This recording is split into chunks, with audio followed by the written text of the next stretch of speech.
Well, thank you all for a wonderful conference, and one more time, Jane, thank you for your awesome work in making, doing the museum part of it.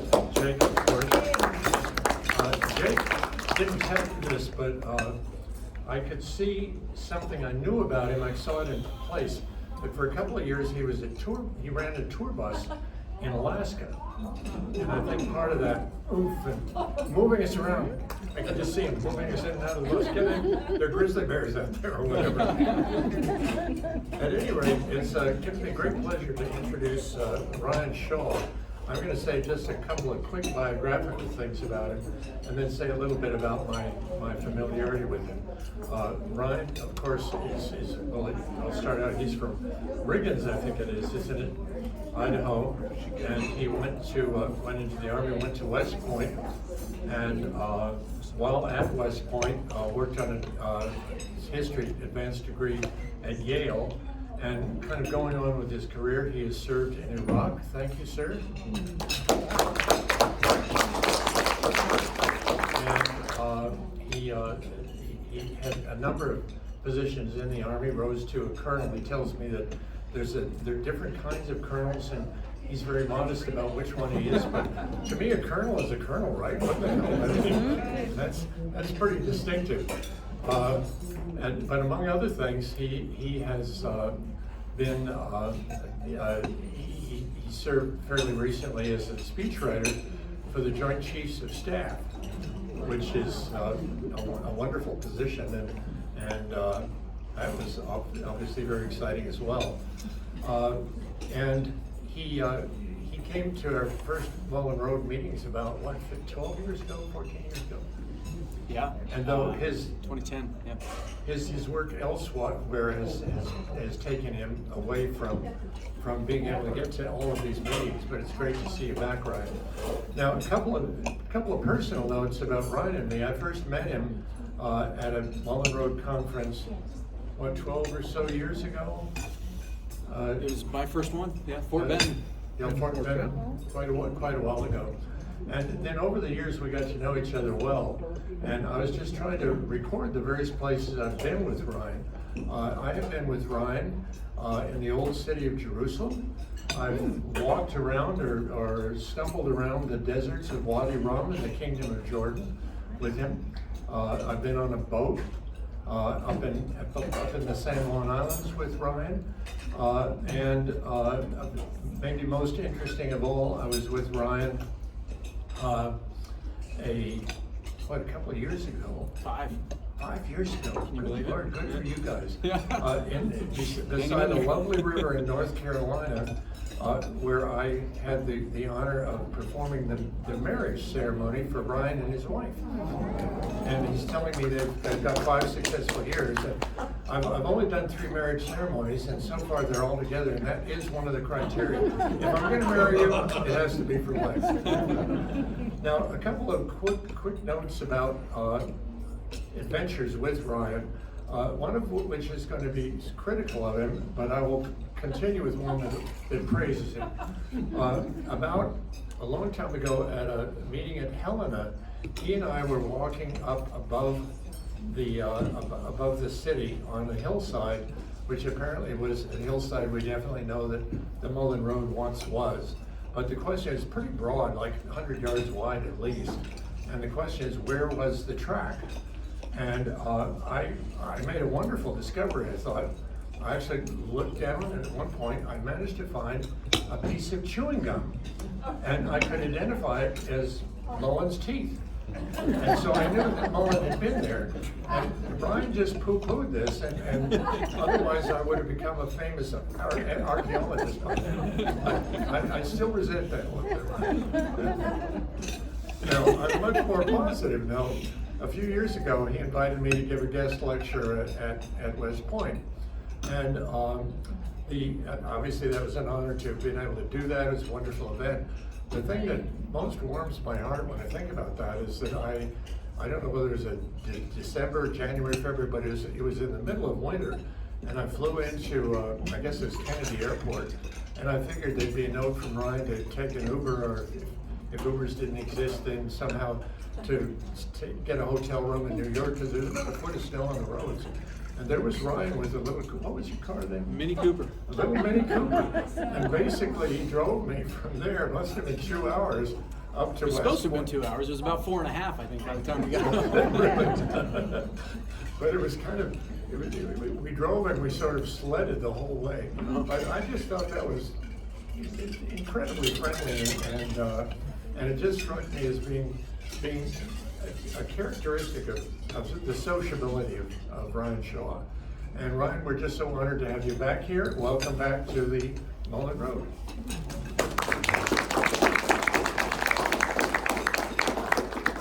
Well, thank you, Bill. Thank you for that overly kind introduction. If that's the worst criticism you've got about me, maybe we should get to know each other better, but I'll take it. But thank you, and thank you not just for that, but for your ongoing support of this group and specifically this conference today. Thanks also to Jane and to Jake for all the work, but can we get one more round of applause for Bill and for all he's done with us today? And I'd also like to acknowledge, as you alluded to, the long friendship and support that you've lent to me over the years. It's truly meant a lot. I'm proud to call myself a friend and a colleague, and couldn't be more grateful. So thank you. And it's great to be here with this group again. It's been some time, but I'm honored to be here among some old friends and fellow Mullan enthusiasts to give the keynote address for this year's event. Jake has been peppering us throughout the day with his French and Latin phrases, and I'm not sure, but I suspect that keynote is actually Latin for the speech that no one would listen to if we weren't serving dinner. But I'm honored to be here anyway. So if you listen to Bill's introduction, first of all, kudos, because after this long day, that's not the part where people are typically paying attention, but also you might wonder what this guy's all about. Is he seems sort of torn between two worlds, as I always have, between national security strategy and military affairs versus history. I served on active duty as a military officer, as a historian. Now I'm out of the Army, at a university, but I'm doing national security affairs. It's like I've got a split identity and I can't make up my mind. And I'll confess that that's probably true. Is this guy a soldier or a scholar? Well, the answer to that question these days, probably neither. But is his primary interest in history or in national security? And the answer to that question is both. Yes. It was Peter Pan that refused to grow up. And I've been accused of that too, but I'm at least standing by. I refuse to decide what I want to be when I grow up. And that can be a bit of a problem. If nothing else, I'll say that it's hard to finish a dissertation in history while you're focused on really urgent matters of national security. But today, I do think that they're complementary, and what I want to do today is to try to combine them both and prove that can be done by providing a military perspective on the Mullan Road. I'd also like to say, after all these conversations I've had on the side today, that I appreciate the acknowledgement of my military service. I was proud to have done it, but I'm not by any stretch the only one here tonight that has served in the military. I know that many others have, so I thank you all for your service. And I don't pretend that my service has given me, a unique command of this military perspective, but I had to talk about something tonight. Bill was pushing me for a title because I was kind of a late ad, and I picked this one because it seemed like it was vague enough that I could kind of do anything I wanted to, and you can still put it on the program. So, okay. Everybody seems to start by talking about how they first came to their interest in Mullan, and I'll do the same. I became interested in Mullan because I had to write a paper in grad school. And a very helpful archivist, as they so frequently are, asked me whether I'd ever heard of this guy, John Mullan. And when I heard the outlines of his story, I thought, man, that guy's a lot like me. He's an Army officer, he's a West Pointer, he loved the mountains, spent a lot of time around where I grew up. And so I started digging in, but the more I dug in, the more I realized, he's like me, but really kind of not like me in a lot of ways, because a lot of what he did does not resonate with me. So he wasn't ordered to the West to build this road, right? He kind of begged for the opportunity and kind of demanded the opportunity and cajoled himself into the opportunity. The Army finally gave in and gave him a little bit of time and a little bit of money to do it. And he ran out of funds and he ran out of time, but he still stayed out there, and eventually he sent a note back and said, look, I'm building this road and I'm writing checks and you can either cash them or not. Oh, and by the way, I've been out here a while. I figure I'm about due for a promotion, so I just pinned on captain. And to say the least, that does not resonate with my experience. I did not get away with anything like that in my time in the service. But this actually turns out to point to a major debate in the field of Western history about the role of individualism in the winning of the West versus empire or the state, right? Like, was the West won by these individualist bootstrapping pioneers and mountain men and explorers, or was it the project of this, well-designed grand strategy of imperial expansion from the headquarters in Washington? And what I kind of want to argue, what I have throughout most of my work, is it's both and. That's kind of a theme in the way that I think, right? It's a false dichotomy. It's not either or. It's both and I think that Mullan is a great example of that. As I wrote in the conclusion of that first Mullan paper, I said, on closer inspection, the miner's gold, the farmer's green, the buckskin brown of the mountain man, and the black from the politician's top hat are not so easily distinguished from the army blue. This much is clear anyway. Mullan and his fellow officers of the frontier were nothing if not individuals. So that is the debate. But if the popular imagination has always emphasized the individual side of that equation, most of the scholarly literature, at least since the middle of the 20th century, has emphasized the state. And so I spend most of my time arguing against the scholars in favor of the more sort of Hollywood version of the West. Essentially saying, I have been essentially saying that the road wasn't the product of a deliberately designed grand strategy and emanating from an imperial headquarters in Washington, but rather it was like one man's crazy passion project, right? That didn't make any sense. But today, I want to do exactly the opposite. I want to take the other side of the argument, contradict everything I've ever said about Mullan, and consider the Mullan Road from the perspective of a national grand strategy. But I want to get at that, as a cadet of mine once said, I think it was one of the cadets that Bill met, dischronologically. So we're going to start from the present day, maybe. This is the Middle East. You might have heard of it. It is lovely this time of year. I've spent more years of my life there than I care to remember. As Bill mentioned, my longest and least favorite visit was a 16-month trip to Iraq in 2005 and 2006.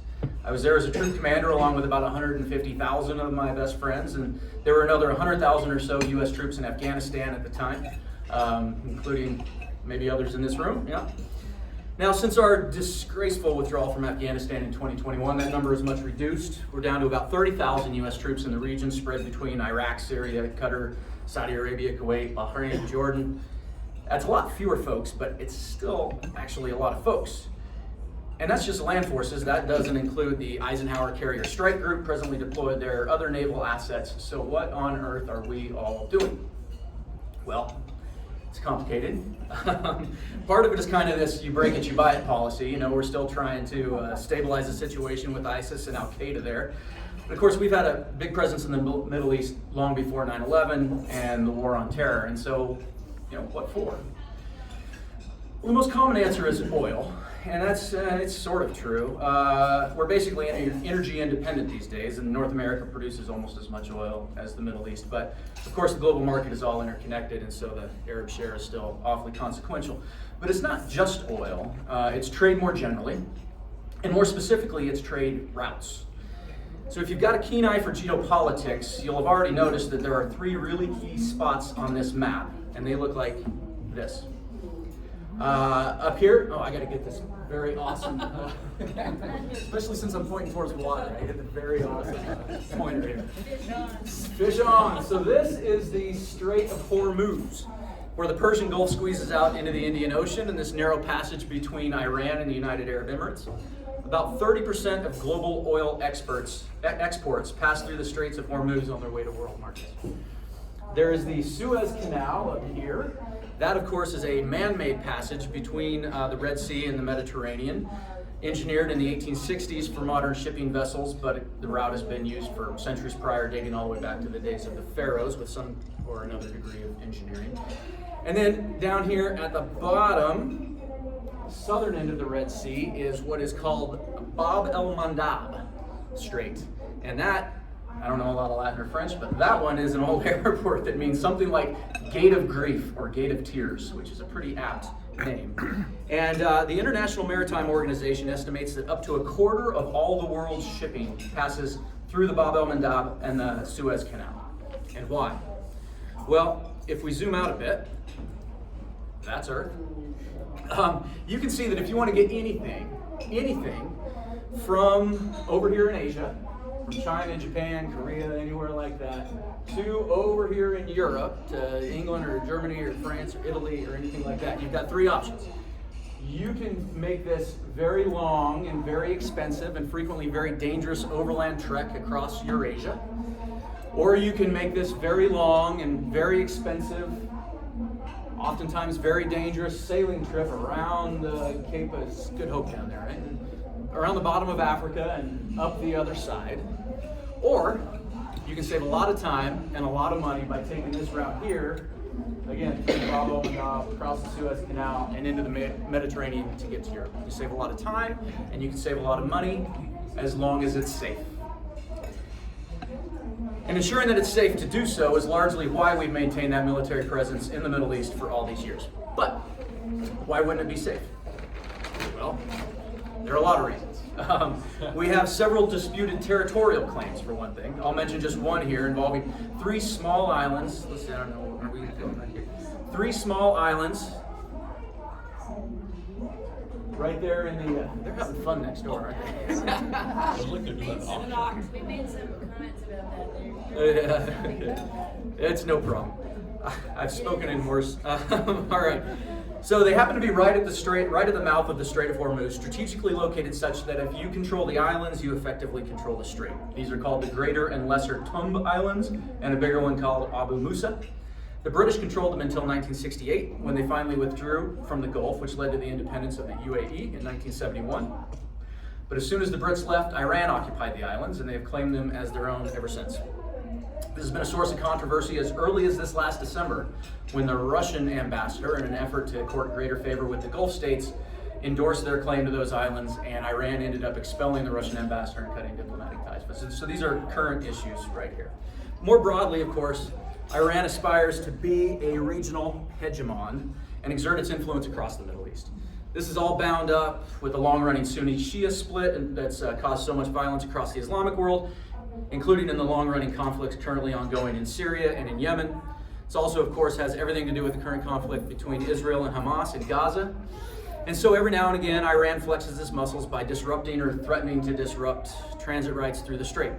There are countless examples over the years. Just one, for instance, when the U.S. in 2019 left the JCPOA, the Joint Comprehensive Plan of Action, the nuclear agreement, Iran threatened to close the strait. Of course, being a weak and cowardly regime, what they did instead was attack a bunch of civilian shipping with drones and then denied responsibility for it, just as they did with an Israeli tanker in 2021. But this is the type of thing that happens in this region consistently. Speaking of deniability, the Bab el-Mandab is actually more in the news these days than Hormuz is, and that's because of this ragtag rebel group in Yemen known as the Houthis. And they're a Shia separatist group fighting against the Sunni government. And they're also an Iranian proxy force, like Hezbollah and like Hamas. And so in response to Israel's war in Gaza against Hamas, they've been using rockets and drones to attack ships bound for Israel here in the Bab el-Mandab. So yeah, it's not the safest region in the world. There's lots to worry about. But for all of that, we've actually been trying to extract ourselves from the Middle East for a long time. We've announced pivots from the Middle East and shifts out of the region since the early Obama years in national security strategy. The Brits have actually tried to do the same thing. They prefer to call theirs a tilt. I'm not sure whether that works any better than our shifts or pivots. But why do we want to get out of the region so bad, and where do we want to pivot to? Well, let's spin this globe a little bit this direction. And this is the Pacific Theater. And you might have heard of it as well. We'll try to get through this one faster, but really it's the same set of concerns. Is there economic significance here? You know it. Collectively, China, Japan, and South Korea make up 40% of the world's manufacturing capability. Fully half of the world's shipping passes through the Taiwan Strait. Half. And it's not just any shipping. 90% of the world's microchips, those tiny little buggers that control everything from your cell phone to this projector probably, to your car, to all those missiles flying across the Middle East, 90% of those things come from Taiwan. Are there contested territorial claims? Yeah, you bet there are. The biggest one is Taiwan itself, of course, which China claims as part of its sovereign territory. And The occupants of that island have quite a different idea about that. The U.S. position here is complicated. Officially, we recognize a quote-unquote, and I know this quote well because I've heard it said, thousands of times out of people in the Pentagon. We recognize a one China policy guided by the 1979 Taiwan Relations Act, the 3 joint communiques, and the 6 assurances. How's that for a diplomatic dance? That makes the joint occupation of Oregon look like child's play. But it's bigger than just Taiwan. Like Iran, China wants to exert hegemony in its region, but unlike Iran, China actually may soon have the capability to achieve it, and its ambitions aren't limited to just its region and its near abroad. As the U.S. national security strategy states, China is the sole power with the intent and increasingly the capability to remake the world order to its liking. Which is why our national defense strategy refers to the People's Republic of China as our pacing challenge, meaning that our force size and our force design for our military for the foreseeable future is oriented specifically on deterring and, if necessary, defeating Chinese aggression. And if that doesn't scare you, well, it should. But World War III aside, let's get back to the region. This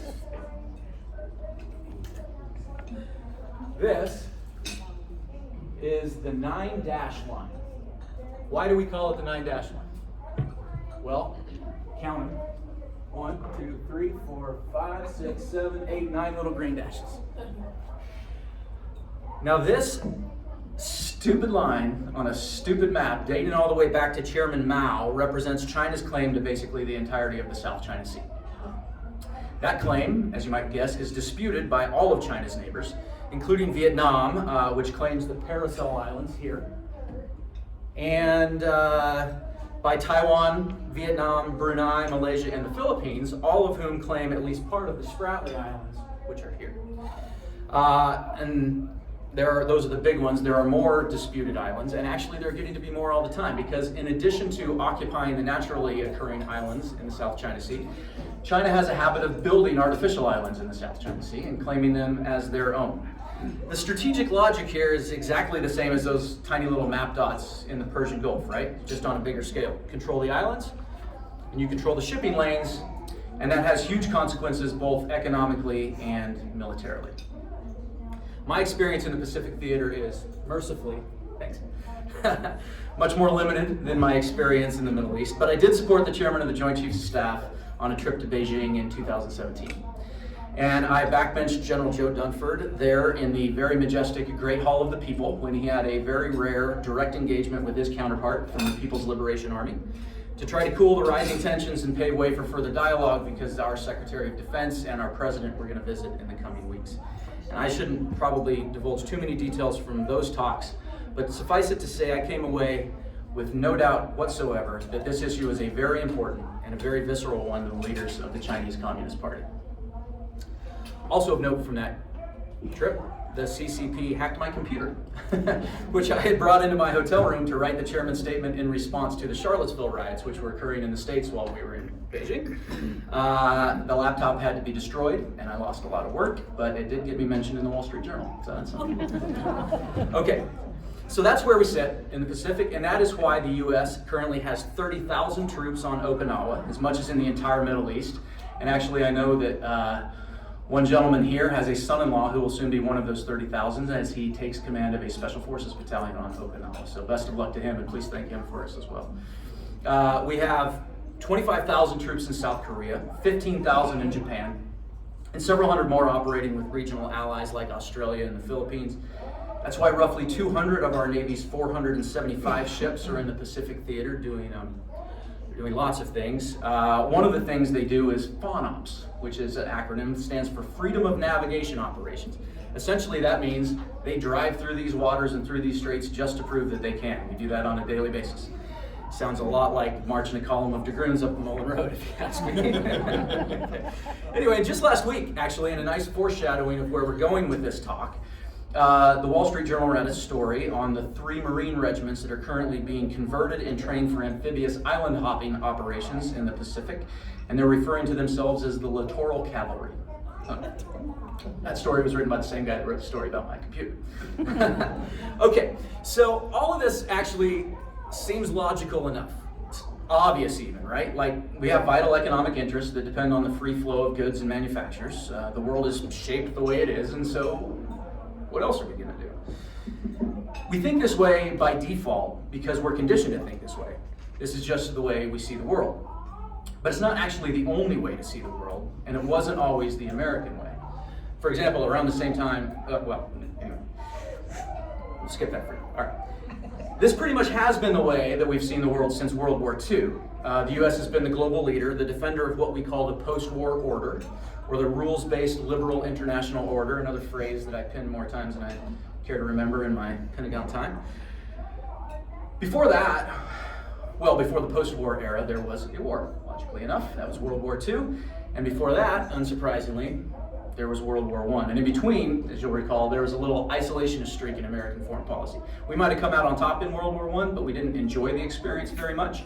We didn't like being tangled up in foreign wars on foreign shores, and so we decided to disengage a little bit. That turned out to be a suboptimal strategy for avoiding World War II, to say the least.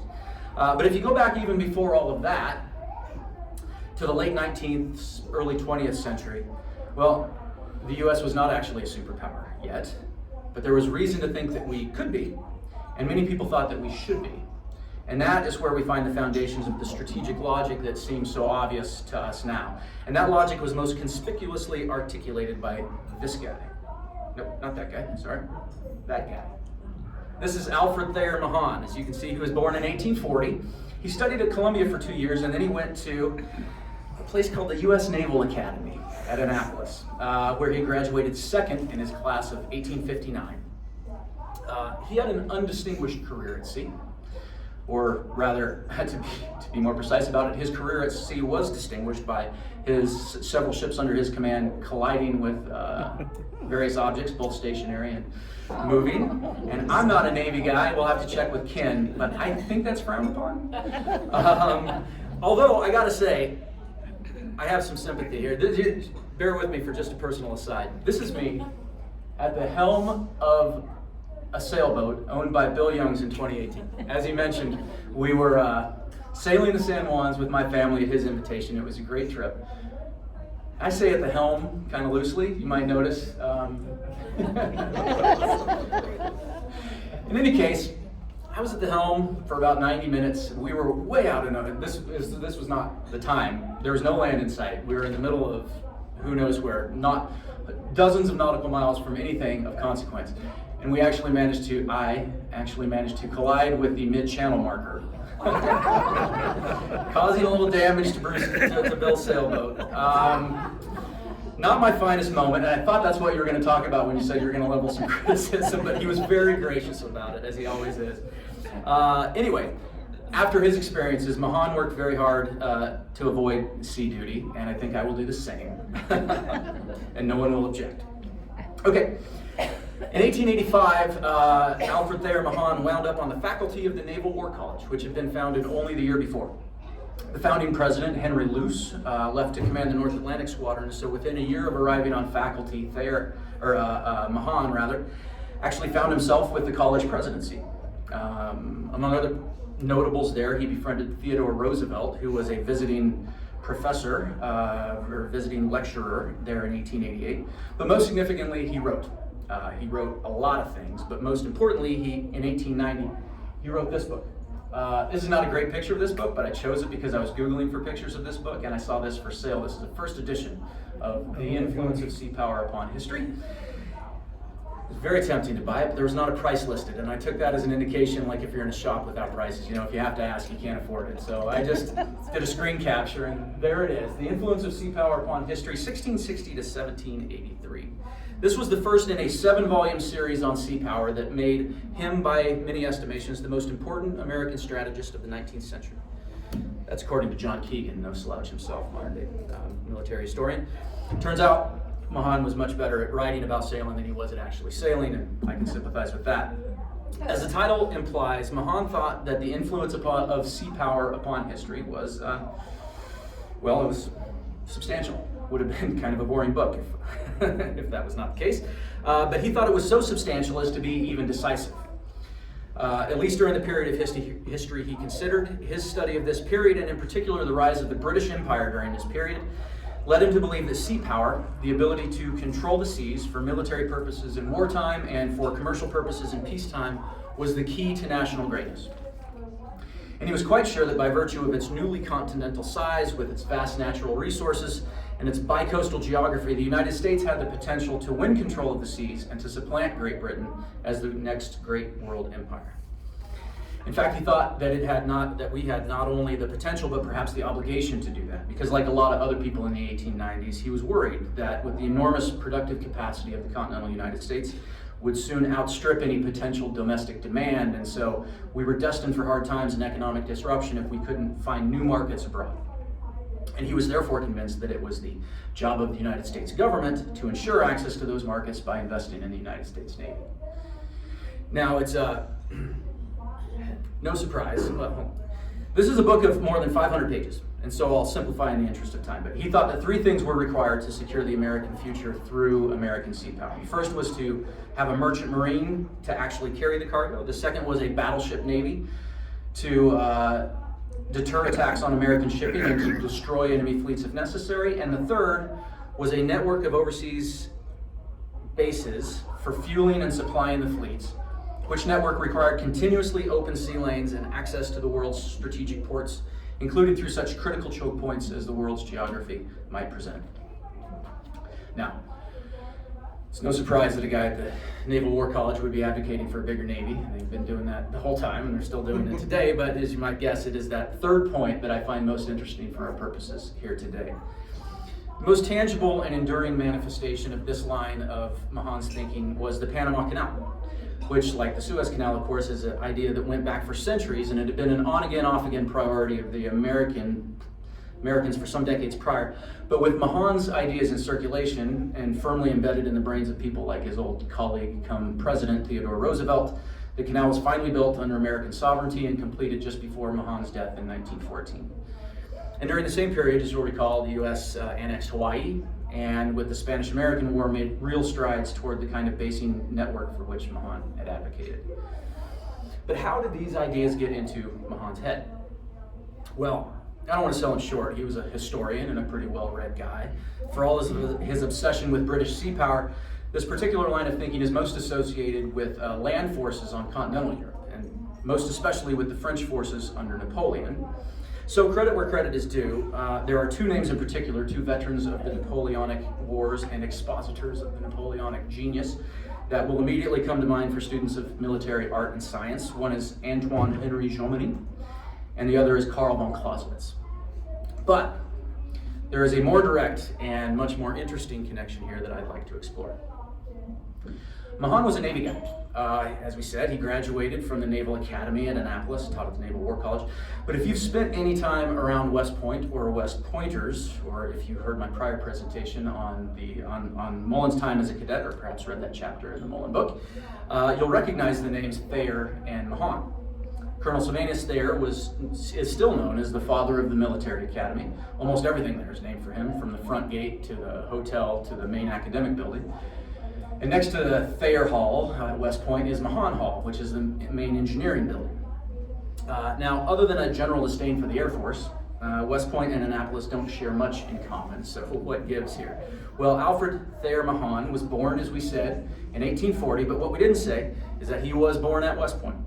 He was the first of 6 children born there to this guy, Dennis Hart Mullan. You can see the family resemblance. Mullan graduated first in his class of 1824. His son graduated second in his Naval Academy class. I'm sure that was a source of friction. He was such a bright student, in fact, that by his 3rd year as a cadet, he was serving as an assistant professor of mathematics.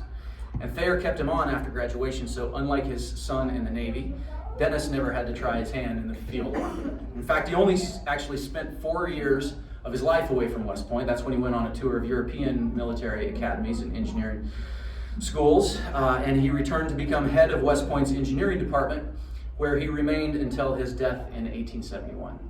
This was a rather tragic death, actually. I told this story as a cautionary tale the other day. After spending his whole life on faculty at West Point, he was getting old and he started to have some health crises, and it impaired his work to the point that the Board of Overseers at the Academy kindly asked him to retire. That night he was already scheduled to board a steamer or a paddle boat for New York City to see a doctor. And he was so despondent at the indignity of being forced to resign from West Point after all those years that he jumped off the steamer and into the paddle wheel and committed suicide. So as you contemplate the end of your own careers, please take a better path than that. Okay, but that was a long run. Almost 50 years Mullan taught at West Point, and if you've done the math, then yes, Mullan taught both Isaac Stevens and John Mullan, as well as most every other famous West Pointer from the 19th century, including Grant and Lee and Sheridan, Custer, and all those names that you know. In his senior year at West Point, Mullan took Mullan's course called Civil and Military Engineering and the Science of War. You know, like a lot of people in the 19th century, Mullan considered Napoleon to have embodied just the very apogee of military art and science. In his most famous book, which we'll discuss here shortly, Mullan concludes his overview of military history by saying, here I'll read at length, Napoleon appeared upon the scene at a moment the most propitious for one of his gigantic powers. The elements were prepared, and although temporarily paralyzed by a state of anarchy resulting from the political and financial condition of the country, they required only an organizing hand to call into activity their inherent strength. This hand, endowed with a firmness and a grasp that nothing could shake or unloose, was that of Napoleon. To him we owe those grand features of the art by which the enemy is broken and utterly dispersed by one and the same blow. And he goes on and on about, you know, the roar of cannons and the clash of cavalry and all the rest of this stuff. Such were the tactical lessons practically taught in almost every great battle of this great military period. The task of the present one has been to systematize and embody in the form of doctrine what was then largely traced out. So this was Mullan's work, as he saw, to systematize Napoleon's lessons in the form of a doctrine adapted to the American continent and the American army. Jomini and Clausewitz were simultaneously doing the same in Europe, by the way. The elder Mullan read Jomini's works, he assigned them to his cadets, and he incorporated Jomini's ideas into his own writings. Clausewitz is actually much better known than Jomini today. He's still considered the patron saint of strategy and the strategic art. Mullan wouldn't have read Clausewitz, though. Poor dead Karl, as we call him at the War College, died before finishing his magnum opus, which was called Vom Krieg, or On War. It can be foreign words, too. Vom Krieg. The work was assembled posthumously by his wife in the 1830s, but it wasn't translated into English until 1873. So Alfred would have read Clausewitz, but Dennis did not. Anyway, in addition to teaching, Mullan ran the Napoleonic Club at West Point, which was an extracurricular organization for both cadets and faculty that met in a designated room in the library where the walls were plastered with battle maps from Napoleon's campaigns, and they would discuss them at length. One of the club's most ardent supporters was the top graduate from the class of 1829, Robert E. Lee, who served as superintendent and a patron and participator in the Napoleonic Club from 1852 to 1853. Now, Mullan, as you'll remember, graduated in 1852, so he would not have overlapped with Lee. But a guy named Lieutenant Kipp, who was previously mentioned, started at West Point in 1853, so he was there during Lee's tenure as superintendent. And I haven't done a lot of research on Kipp, but it's not hard to guess where he got the inspiration to stand with that Napoleonic pose that came up before, right? So there you go. Now, more important than the club, actually, was Mullan's writings. Like his son, Mullan wrote a lot, and his texts on civil engineering were actually the standard in American engineering programs in both military and civilian universities for most of the century. But he's most famous for his work on military theory, and his most famous book is this one. This is also from a first edition, but it's not the cover. This is the title page from a digital copy of the first edition. How's this for a title? An elementary treatise on advanced guard, outpost, and detachment service of troops, and the manner of posting and handling them in the presence of an enemy, intended as a supplement to the system of tactics adopted for the military service of the United States, and especially for the use of officers of the militia and volunteers. Really rolls off the tongue, doesn't it? Unsurprisingly, nobody called it that. In fact, they didn't even put it on the cover. Here's the cover. They just called it Mullan's Outpost, Duty, and etc. And generations of readers at West Point and elsewhere just lovingly refer to it as outposts. Now, one of the ideas that Mullan took from Napoleon by way of Jomini is the concept still taught today called interior lines. This is a concept, this idea is better illustrated than described. So here are my two very favorite examples. Is this my water, by the way? This would be all right. Thank you. Okay. Interior lines, two illustrations. This is Napoleon himself at Leipzig in 1813. And this, precisely 50 years later, is Meade at Gettysburg. And you can probably tell at a glance what we mean by interior lines, right? In both cases, Team Blue here, Napoleon and Meade, are in a tight little group, and you might not be able to see it from where you're sitting, but there are, on these maps, like well-established roadways between these positions. So you can imagine that if you're, say, if you're Napoleon and you want McDonald to reinforce Ney up here, he's going to have a pretty easy time doing it. Or if you need to send a message to Bertrand here, you're going to have a pretty easy time doing it. Or if you need to resupply any of these people, you'll have an easy time doing it. And the same was true for Meade at Gettysburg. The red team, in contrast, Schwarzenberg apparently at Leipzig, not my era, and actually none other than Robert E. Lee at Gettysburg, they're going to have a much harder time doing those things, right? If you're Lee and you want Ewell to reinforce Longstreet down here, or if you need to send communications over here, or send supplies anywhere, you've got to cross over streams, over hill and dale, circumvent the blue team, and et cetera. So that's the concept of interior lines in a nutshell. This idea is very simple, right? In fact, you might even say that it's obvious.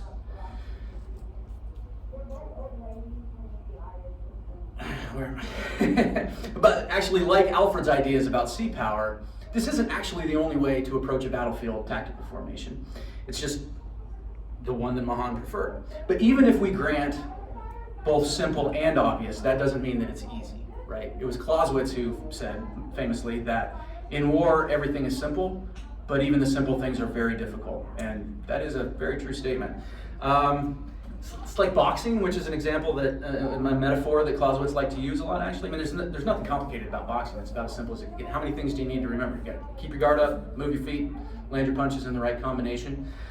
But it is really hard to stay focused on that when you're exhausted and you're getting repeatedly punched in the face. So eventually, even the best trained boxers, when you get two of them together, one of them is going to fail to do that and they're going to wind up flat on the mat. That's the way these things work. So what Mullan was drilling into the minds of generations of cadets at West Point was the idea that on American terrain, in the American Army system, among what Clausewitz famously called the fog and friction of war, at all costs, stay focused on gaining and maintaining interior lines. Lee, the big Napoleonic guy, failed to do that. Okay. Now, as the title here indicates, Napoleon and Mullan were focused on applying this at the tactical level, or what was, I said operational there, but at the time there wasn't really such thing as the operational art yet. This was called the level of grand tactics. So we're talking about, that's to say, single battles on relatively small pieces of terrain, maybe a handful of square miles, like the two that are illustrated here. But it doesn't take much imagination to extrapolate these ideas and these concepts to the level of national or even continental strategy, right? In the 1840s, if you wanted to move anything of consequence from the states, as we know they called them, to the Oregon Territory or to the Southwest, you had two options. You could go by sea, either ferrying them across the isthmus where the Panama Canal was not yet built, or all the way down across around the tip of South America, or you could make this, how did we say it before, perilous, expensive, and time-consuming journey across the continent through this very strategic choke point called South Pass, and then off onto either the Oregon or the California Trail. Now this, if you're paying attention, looks a whole lot like exterior lines, right? Especially if we're focused on what's highlighted in yellow there, the Oregon Territory is a discrete geographical unit. This is not a situation of which Mullan would have approved. So, what should an American grand strategist in the 1850s do about it? Well, in 1852, Congress authorized the Pacific Railroad surveys, which are carried out starting in 53 under the direction of the War Department and Secretary of War Jefferson Davis. You will note, first off, that my map work is considerably less precise than Bill's and Malin's. But also that this looks like a lot like a drive for interior lines, right? As we know, Isaac Stevens led the survey for the northern route from Minneapolis to Seattle, and at his side was a young, newly commissioned topographical engineer named John Mullan. Now, only 3 of these surveys were completed. The whole thing was hamstrung with sectional interest and then delayed by the Civil War, and the Transcontinental Railroad didn't actually get finished until 1869, but we don't need to go into all of that. Suffice it to say right now that Mullan knew exactly what he was doing when he was advocating for and constructing his road. And while it might have been in competition with other priorities at the time, and given his personality, he might have seemed like a monomaniac, as some people called him, but the strategic logic here was as solid as can be and should have been recognizable to anybody in this intellectual tradition. So let's review that tradition and our chain of intellectual provenance here, and this time let's do it non-dischronologically, which is to say in the right order in which it happened. So early in the 19th century, Napoleon wrecks shop across the continent of Europe and transforms warfare forever. Shortly after, there's a guy at West Point working hard to translate Napoleon's genius to the circumstances of the young United States and to codify it into doctrine for the United States Army. By the middle of the 19th century, he was raising babies and teaching cadets at West Point. I did both of those things at West Point, by the way. They haven't named any buildings out after me yet. I'm missing something. One of those cadets was named John Mullan, and he worked hard to expand those tactical and operational ideas to the level of continental strategy.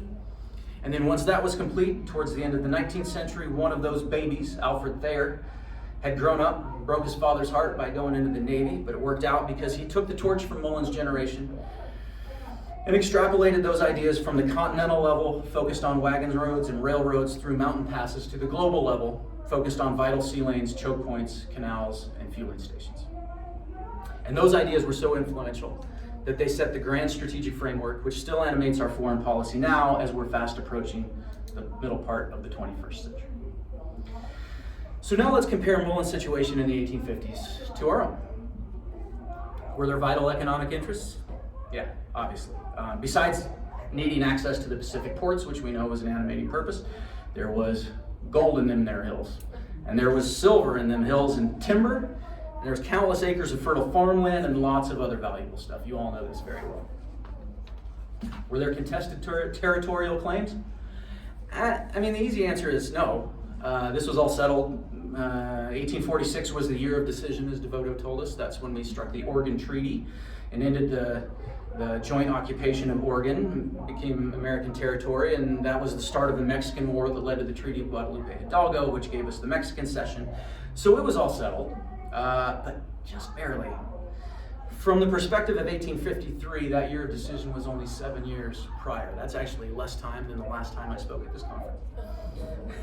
And the Mexican cession was only 5 years earlier. That's less time than since I crashed Bill's boat. Actually, that's less time than since Bill married Sarah and I, which goes by fast, right? The answer to that question, by the way, is I'm celebrating 5 years of wedded bliss, and you'll have to ask Sarah how many of them she's celebrated. Okay, so it was not that long ago, and this was in an era when news traveled very slowly, you'll remember. I mean, it took months to get a communication from one coast to another, and this was in a region where, to say the least, territorial claims had a history of flipping relatively quickly. The territory had been Russian, Spanish, French, Mexican, British, back and forth for generations. If you know the history of the Columbia River, Fort Astoria, you know, it was one claim of discovery, one plaque nailed to a tree, somebody else takes it down, nails up a different flag, or plaque, you run a flag up on the fort, somebody takes it down, runs up another one, all while we're just trying to figure out what's going on the East Coast. So it's not hard to see that we felt a pretty urgent need to establish, to back up those words on paper in those treaties with some facts on the ground. And that's just talking about the between the European powers, right? Not to mention the Indians now. So was there a propensity for violent conflict in this region? Well, yeah. Here's just a few, and this is just a few of the conflicts that took place between the Mexican War and the Civil War, and just in the Oregon Territory. We have on the lower left the Rogue River Wars of 55 and 56, Cayuse War from 47 to 50, the Yakima War 55 to 58, Coeur d'Alene War from 58, which we've talked about quite a bit today. Down there at the bottom now, you'll note close, perilously, if you're a strategist, terrifyingly close to that critical choke point of South Path. We have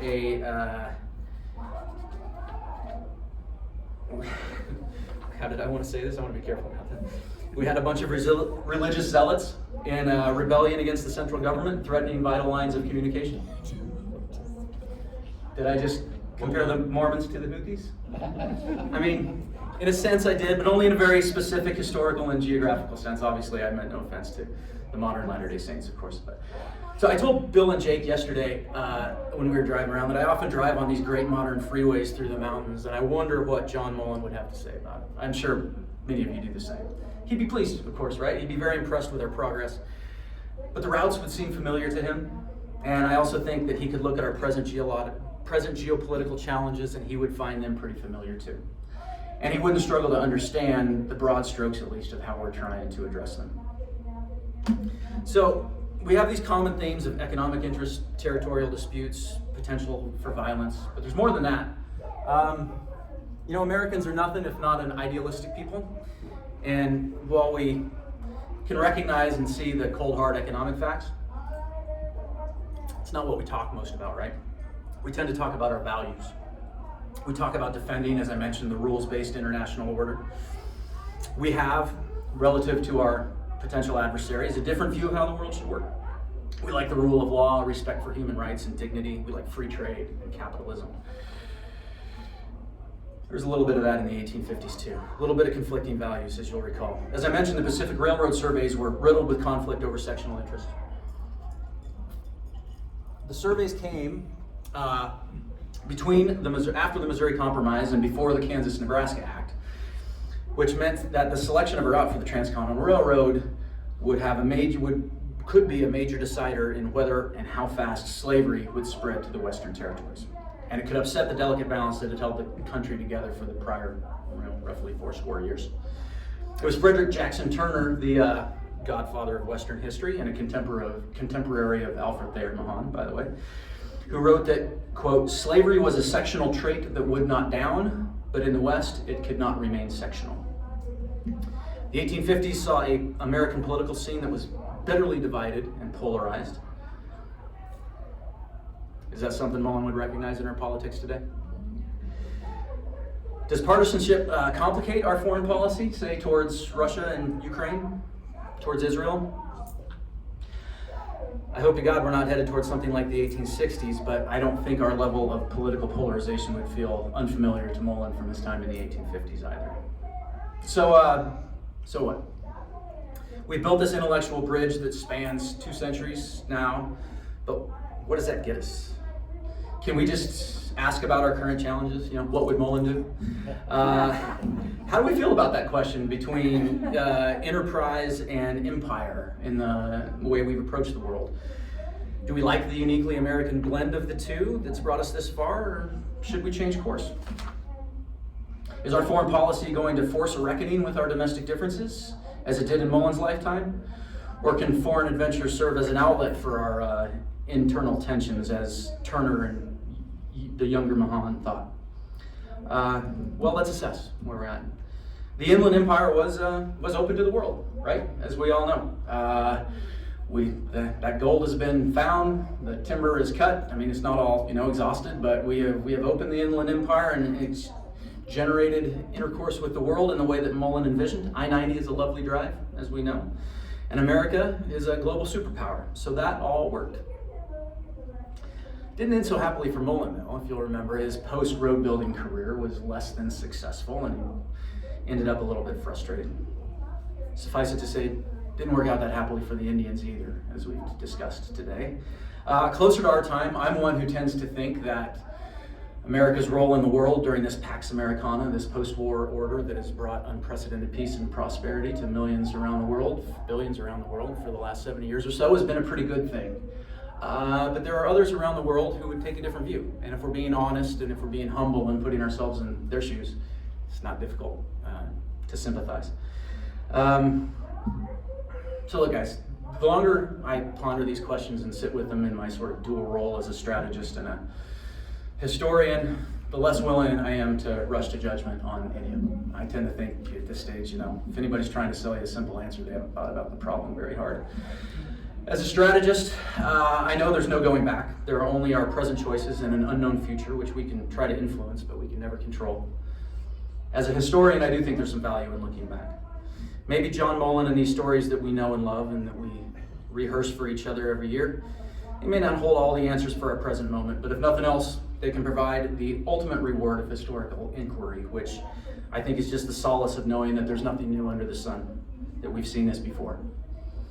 Mullan and his generation managed, and I suspect we will too. Thank you all very much.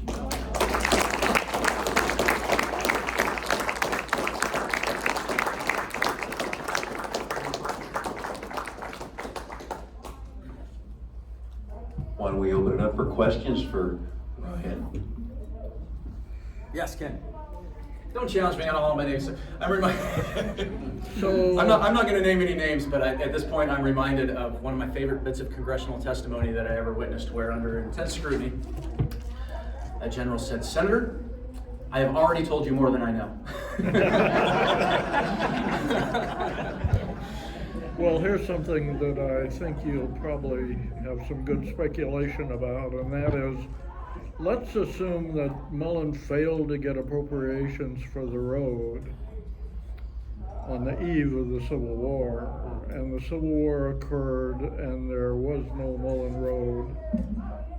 How much would that have set back, delayed, and so on? What?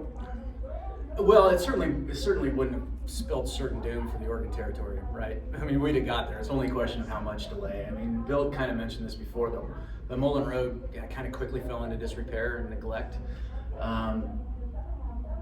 It provided an advantage in terms of the maps and everything. He did find the route that later became, railroads and highways, as we know. So it's not as if his contribution was nil. Well, and we know you can still make some political progress just by building monuments to it. Right? So I don't know, it's hard to say. Counterfactual history. Clearly, I mean, the first route of the Transcontinental Railroad was far to the south. By the way, interesting point that I came across. Mullan's classmate, Joseph Christmas Ives, is a name that you might know. He did a lot of work engineering monuments on the East Coast and things like that. But as Mullan was second to Stevens on the northern route, it was on that central, I think around the 32nd parallel route, and I forget who led it, but Ives was the second to the leader of that one. Again, remember the sectional interest on who could spread their preferred system west fastest. Ives went and fought for the Confederacy in the Civil War. So that's. And I also did some looking, maybe some of you can help me, but in light of that point that I wanted to make, I did a little bit of looking for evidence of Mullan's thoughts about slavery, and I found none. He was from Maryland, which was a border state, of course. Stevens, we know, died fighting for the Union. Mullan sat it out. I don't know how Mullan thought about slavery. We do know that how he thought about the war. He called it the Civil Troubles. Civil Troubles. Yeah. It was an artful understatement. Yes? Along that last thing you mentioned, do you think the Civil War made possible the Transcontinental Railroad when it happened, or it accelerated it? Would it have happened sooner if we did not have the Civil War? Oh, that's a tough question to answer. I mean, I agree with Turner's point, which is that, and I forget, was it Thoreau who talked about the Mexican War and said, we're going to win this thing, but it's going to be like a poison pill for the country? That sounds like something you should know. Yeah. So the point that Turner makes, I certainly agree with, which was like, we managed to kick this can down the road for quite a few years, 77, roughly.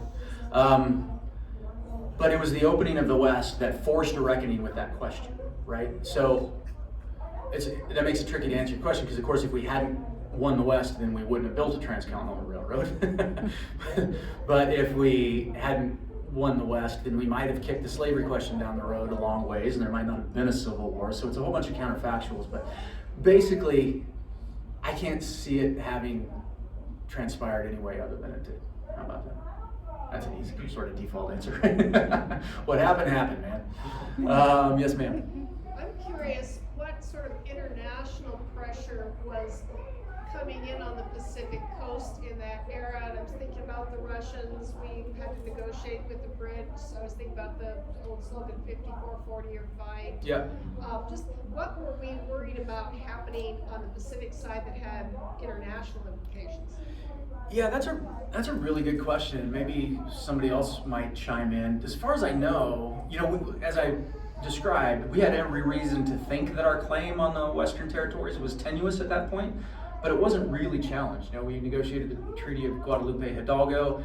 There was always concern, and understandably so, that the Indians, because remember, we're still well in advance of the Nez Perce War, Little Bighorn, and all the rest of that. That wasn't settled for some time, Geronimo and stuff. We're acting as proxies, you know, it's a word we've encountered tonight, for other imperial powers, especially Mexico and so. But I don't think there was any like genuine imperial threat to the Pacific coast. Would anybody want to challenge that? Well, we bought Alaska in that same period of time. That's right, yeah. But the Seward's falling.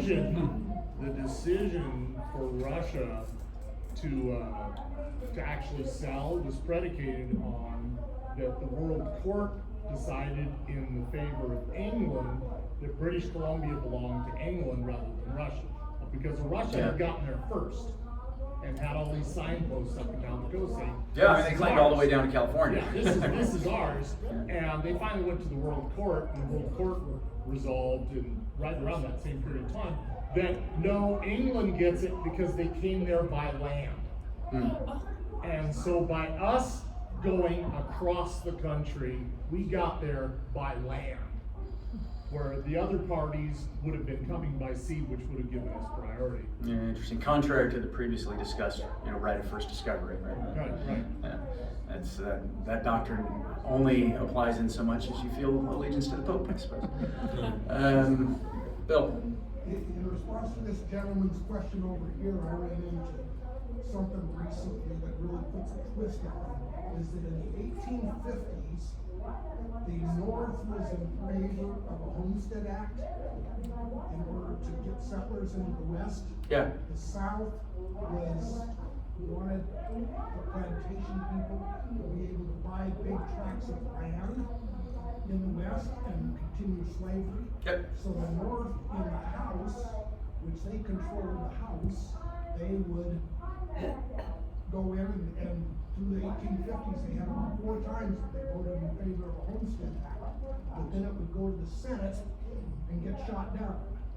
When the southern states started seceding, they lost their senators.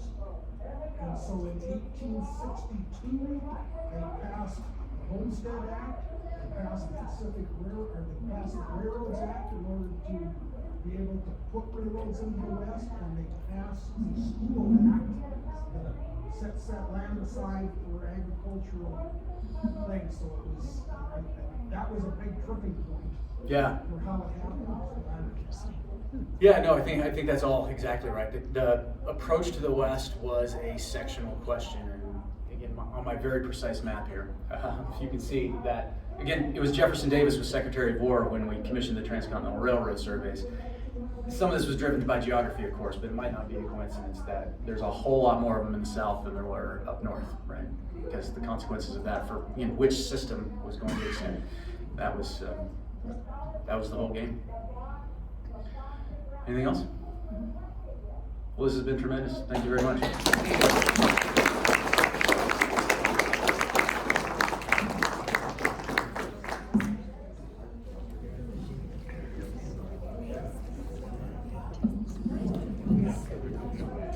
Well, friends, we made it. Holy cow. Today was a very long day, but it was a very productive day. I want to thank you all so much for just paying attention and staying